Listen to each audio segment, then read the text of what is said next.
Y hoy, pues la verdad que ha tenido a bien de acompañarnos en esta burbuja, pues un representante de Vox, en este caso su vicepresidente, Jorge Buxade, eurodiputado, y con una persona que vamos a comentar todos estos temas, lo que ocurrió ayer y lo que da de sí la política española. Don Jorge Buxade, gracias por estar en la burbuja. Gracias a ti, Josué, y gracias a todos los espectadores, y obligado a hablar de esta primera, de tu presentación, ¿no? Estamos ante un gobierno, porque es la señora secretaria de Estado, y por tanto se hace el gobierno responsable de sus palabras y de sus risas y de sus bromitas y de sus vídeos de basura, que desea la muerte de Santiago Abascal. Y bueno, es importante que los españoles sepan que hay un gobierno que desea la muerte de los españoles. Y lo que tenemos que hacer es sacarles al fango de la historia, y lo mejor que podemos hacer por los españoles es no solo llegar al gobierno y sacarles a ellos del gobierno, sino derogar todas y cada una de sus leyes infames, que lo que han hecho es desproteger a las mujeres, desproteger a los menores y colocarlos en una situación muy grave a nivel de convivencia, de comunidad nacional y de comunidad familiar. Yo me quedo con este 8M, con la intervención de Rocío de Mer en el Congreso de los Diputados, que fue extraordinaria. Yo animo a que la busquen todos en YouTube. Una intervención brutal de una mujer que habla en nombre de millones de mujeres que efectivamente no se sienten representadas por ese, ya no diría, es que ni feminismo radical, es algo absolutamente demencial, de personas que son pequeños monstruos y que quieren que los demás y que los otros hijos se conviertan en monstruos como ellos. Vamos a ver ese vídeo, no por darle publicidad a Ángela Rodríguez Pam, sino porque si algún español todavía no lo ha visto, vamos a ver el vídeo de la secretaria de Estado riéndose con unas niñatas, con esos monstruos, pues deseándole la muerte a Santiago Abascal. Vamos a verlo.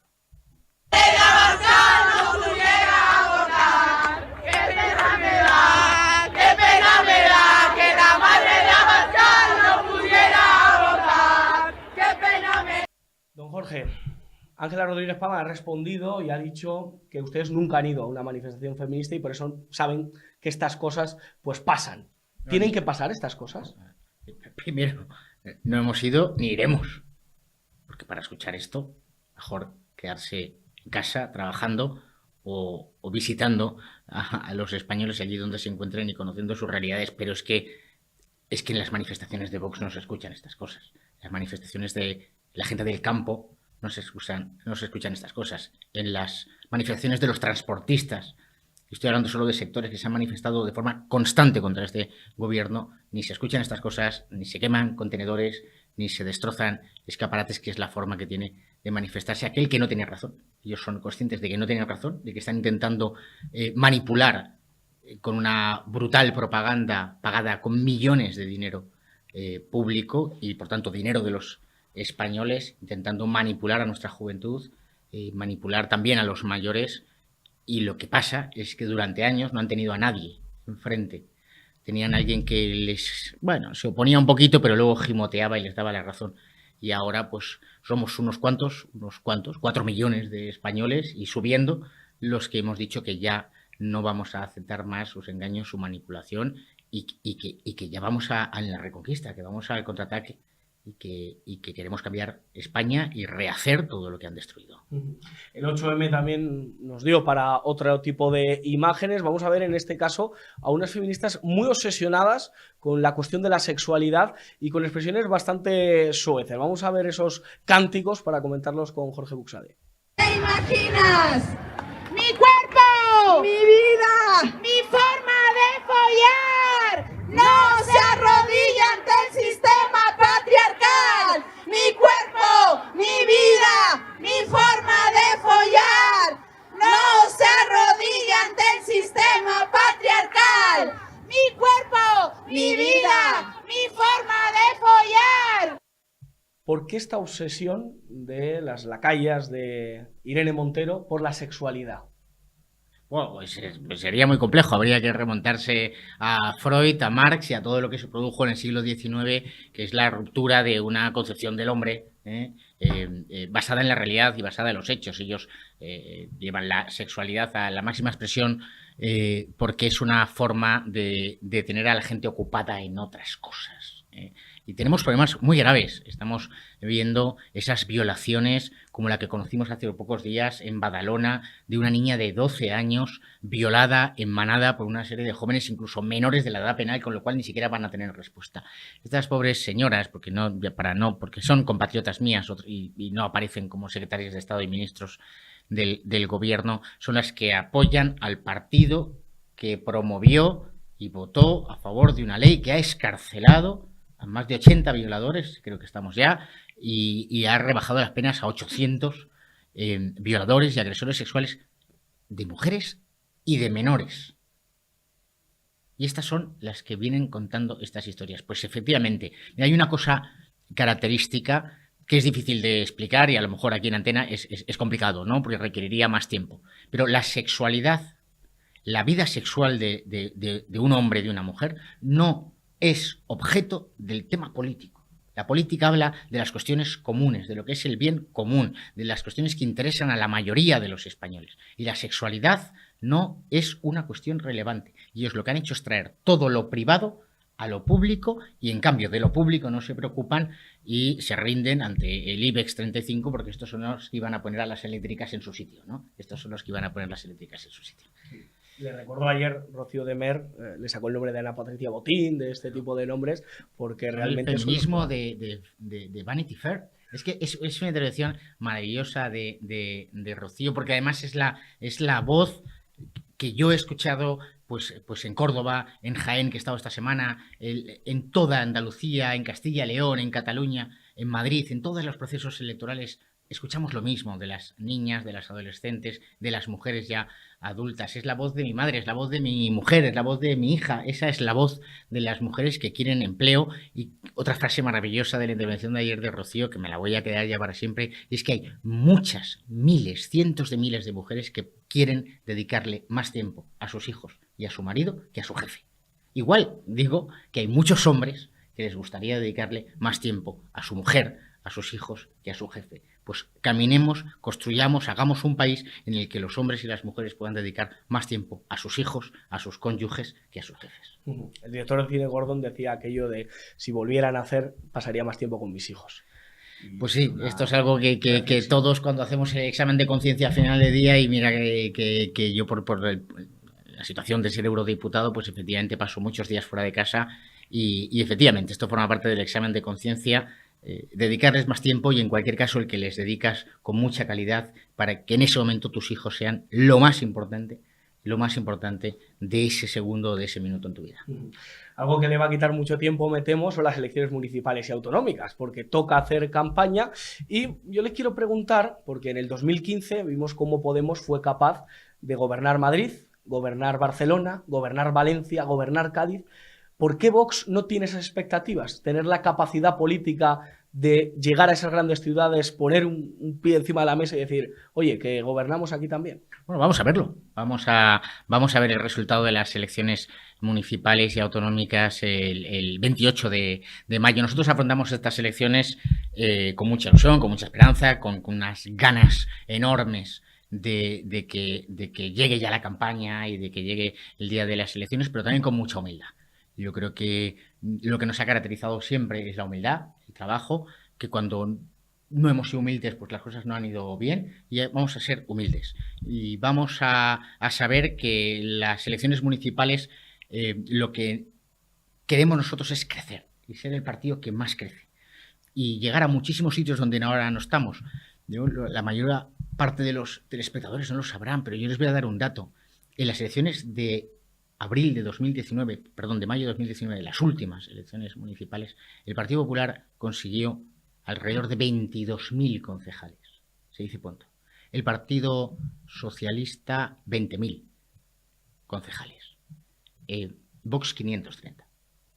Esta es la realidad de un partido que estaba en ese momento en pañales. En pañales. El partido ha crecido y, por tanto, eso se tiene que manifestar en entrar en muchísimos municipios donde no estamos, allí donde estamos, como lo hemos hecho bien, como nuestros concejales han demostrado trabajo, capacidad de sacrificio, de estar preocupados por los problemas reales de la gente, pues crecer.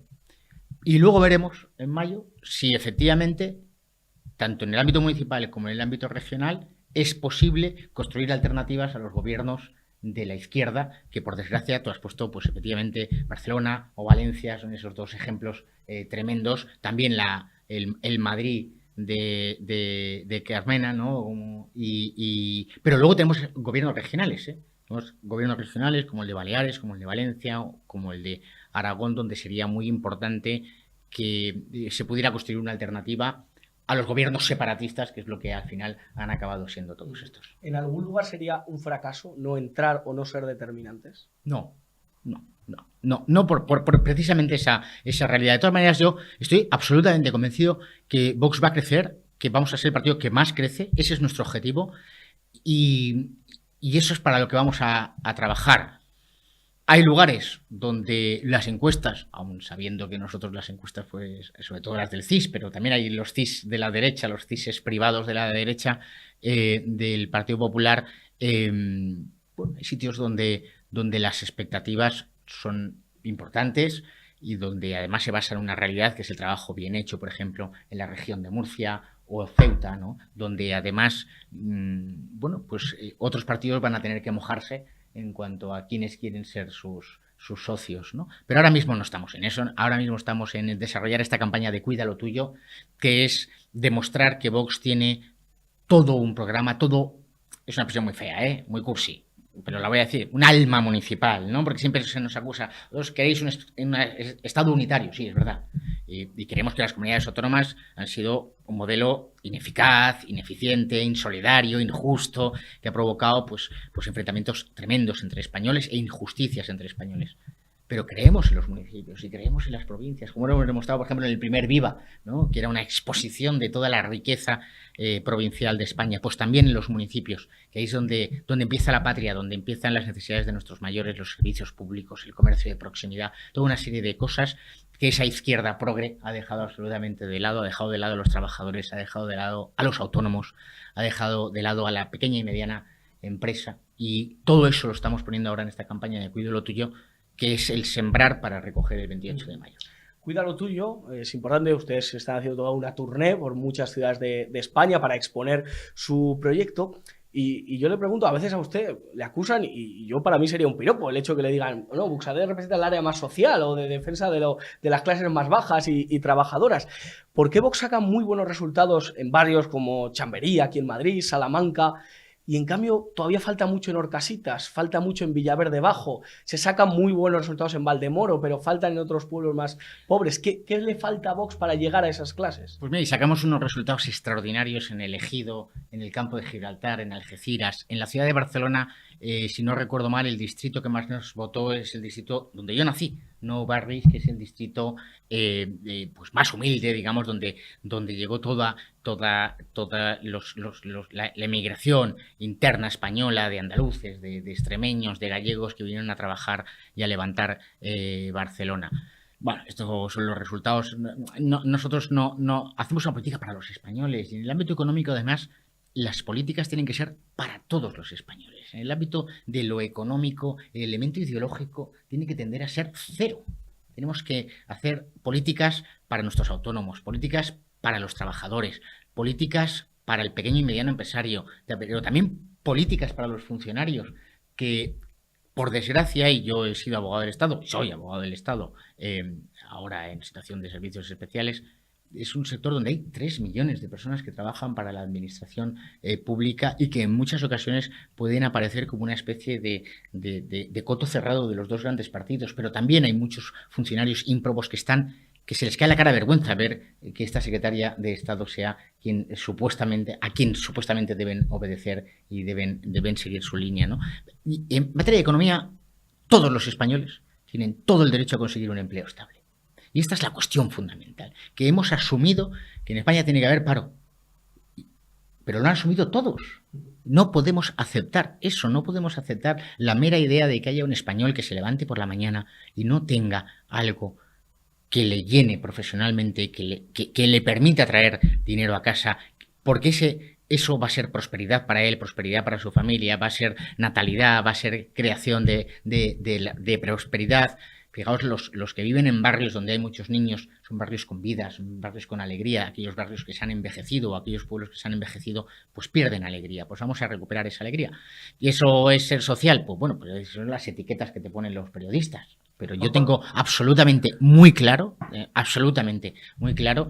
que en materia económica debemos proponer medidas que sean buenas para todos los españoles. Esa distinción, ese enfrentamiento al que nos ha llevado pues durante el siglo XIX el marxismo y luego todo lo que ha evolucionado de que los trabajadores y los empresarios están enfrentados. No, están enfrentados por la ideología izquierdista, que también ha sido asumida por una parte de esa derecha que no ha entendido tampoco la situación, y nosotros lo que decimos es aquí todos unidos. Por eso hemos promovido un sindicato como el Sindicato Solidaridad, que es un sindicato antimarxista, un sindicato en el que dice lo importante es la empresa como una comunidad en la que el empresario, por supuesto, que ha de tener su beneficio, ha de tener, porque es el que asume el riesgo, pero ese trabajador tiene que tener un empleo estable, merece el respeto como trabajador, merece el descanso, merece poder estar con su familia. Esto es lo que nosotros queremos.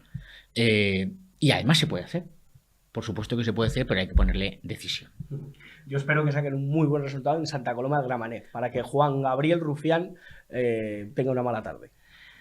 Rufián es uno de esos, de esas personas que ha pasado por la política española, que además iba a pasar por 18 meses y se ha quedado más tiempo. Pero bueno, yo sostengo en broma que Rufián es uno de esos que cuando Vox gane por mayoría absoluta se hará de Vox y pedirá la afiliación a Vox.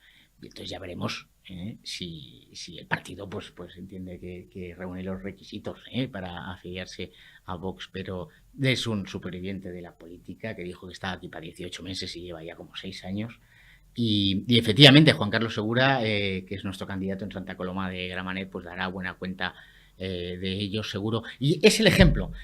¿Qué necesitamos en Santa Coloma? Necesitamos el 5% para entrar. Porque en Santa Coloma no hay un concejal de Vox. Pues que haya un concejal de Vox en Santa Coloma y en Badalona y en Cornellá, en toda el área metropolitana de Barcelona. Y yo repito estos días, de nada nos vale que en un lugar haya 6 concejales de Vox y al lado haya 0.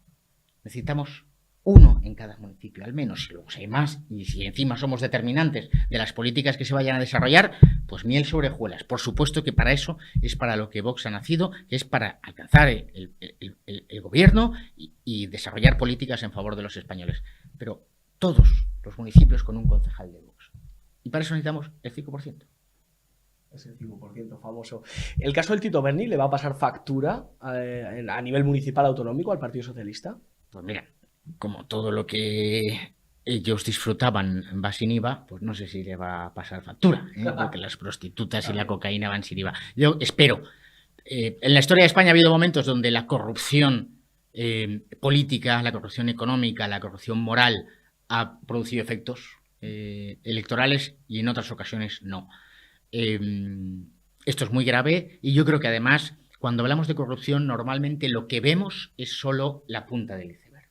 Cuando empieza a salir ya la información, cuando ni siquiera en este ecosistema mediático en el que tú vives y sabes que hay medios de extrema izquierda, medios de izquierda más radical, medios de izquierda templada, medios de izquierda moderada, de izquierda centrista, de izquierda liberal, hay de todo de esto, ¿no? Y luego hay algunas excepciones y dentro de la izquierda pues hay las diversas variantes.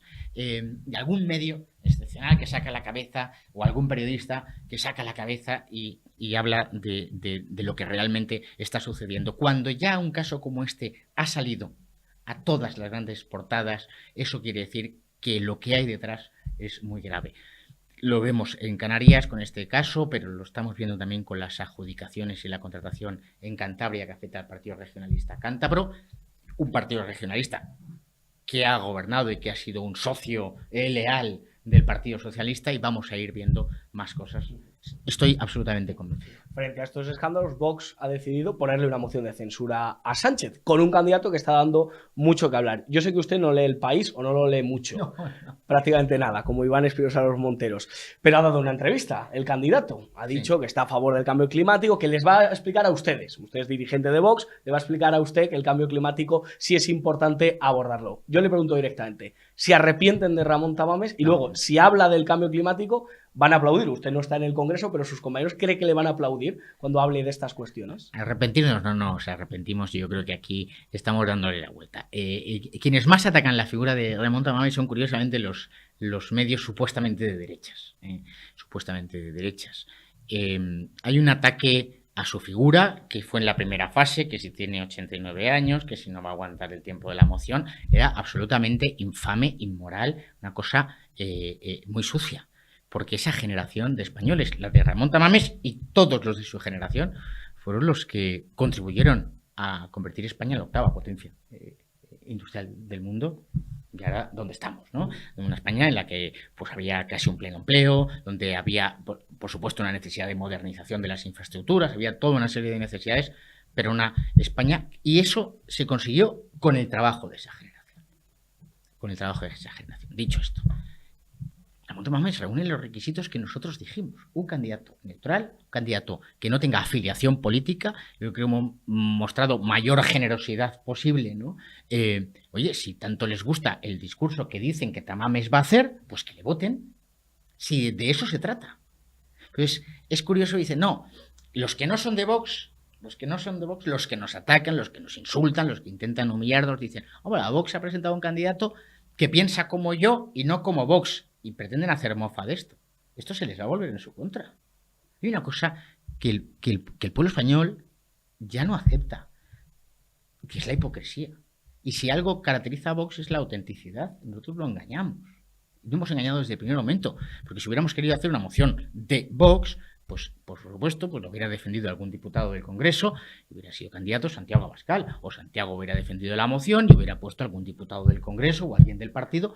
Nosotros lo que queríamos es poner un candidato independiente, un candidato neutral desde el punto de vista de la afiliación política, que necesariamente, bueno, no desde el punto de vista jurídico, porque puede no hacer un discurso, pero que ordinariamente debe hacer un discurso y una intervención, pero cuyo objetivo fundamental es inmediatamente convocar elecciones generales y además, si es posible, porque el Partido Socialista no es tan cobarde de retrasar la moción de censura, que se haga antes del decreto de convocatoria de las elecciones municipales y regionales. Y encima nos vamos a ahorrar millones de euros y hagamos un día electoral donde decidamos las municipales, las autonómicas que deben convocarse y las elecciones generales. Para acabar, don Jorge, que le agradecemos mucho el tiempo, le quería hacer una pregunta como reflexión, que yo sé que a usted le gusta mucho. Ortega se decía aquello de la solución viene de Europa. Usted que está todo el día en ese Parlamento Europeo, usted es más un amoniano que cree que la solución viene de España hacia Europa. ¿Cómo reflexiona sobre esta cuestión? ¿Cómo está la Unión Europea ahora mismo? La Unión Europea está en una situación de crisis. Otra cosa es que hay una ingente propaganda bien regada de dinero público que pretende hacernos creer que va todo perfecto. Es una situación dominada, muy ideologizada. Lo hemos visto con todo eso que le han llamado el Pacto Verde. El Pacto Verde significa problemas energéticos. El Pacto Verde significa la dependencia que teníamos del gas ruso y que ahora pues vamos a tener del gas de otros países. El Pacto Verde y la nueva política agrícola común ha significado un perjuicio directo para el sector agrario y para el sector ganadero en España. El Pacto Verde significa la prohibición de los motores de combustión de nuestro vehículo gasolina o diésel en el año 2035. El Pacto Verde significa que han creado ese mercado de los derechos de emisión de CO2, que es un mercado especulativo y que produce efectos. Esa parte es crítica. Vamos a ver. Yo creo que la solución la tenemos que encontrar los españoles. Y la solución a los problemas de España la debemos dar los españoles. Otra cosa es que España es Europa, que existe una Unión Europea, que hay posibilidades de cooperación con naciones que responden a nuestro mismo esquema civilizatorio, a esa cristiandad, a esa civilización occidental, y con ellos debemos cooperar. Debemos cooperar frente a quienes desde el punto de vista económico / ideológico, como la China comunista, o desde el punto de vista puramente ideológico y civilizatorio, como es el Islam, plantean posiciones alternativas y violentas contra nuestra civilización. Y por tanto, frente a eso, tenemos que cooperar, porque efectivamente pues podemos cooperar con Italia, con Francia, con Alemania. Con lo cual, Ortega no tenía razón y no la tenía en aquel momento, y tampoco quienes ahora lo defiendan. Ahora debemos estar en las instituciones europeas, debemos estar en el Parlamento Europeo, debemos estar en el Consejo y, por tanto, en el Gobierno de la Nación, para ir a Bruselas y exigir respeto a las necesidades de los derechos de los españoles, como está haciendo Giorgia Meloni en Italia. Cómo ha cambiado la posición de Italia, cómo Giorgia Meloni ha sabido defender y está sabiendo defender los intereses de los italianos en el Consejo. Pues esto es lo que deberían ansiar los españoles, tener un presidente del gobierno que represente a todos los españoles, que se vaya al Consejo, no agachar la cabeza y a rendir pleitesía como ha hecho Sánchez y han hecho otros presidentes anteriores, sino decir: esto es España, esta es la cuarta potencia europea dentro de la Unión Europea. Tenemos voluntad de ser la primera, además, con lo cual nos vais a respetar a nuestros sectores productivos, vamos a hacer todo lo posible por industrializar, vamos a hacer todo lo posible porque aquellas empresas que habéis deslocalizado vuelvan otra vez a Europa. Esto se puede hacer, pero lo mismo, cuando uno tiene convicciones profundas y no hace lo que le dicen los medios de comunicación o lo que le dicen los magnates internacionales, ni se va a Davos a pedir instrucciones. Nosotros no pedimos instrucciones de los que están en Davos, sino que escuchamos a la gente, a nuestros compatriotas en las calles, en los pueblos. Por eso esa campaña de cuida lo tuyo, y luego lo vamos a llevar a las instituciones. Ni Ortega tenía razón, ni González Pons creo que la tiene en muchas cuestiones. Eso absolutamente no. Jorge Buxade, muchísimas gracias por estar en la burbuja de Periodista Digital. Gracias, Josué. Gracias, de verdad.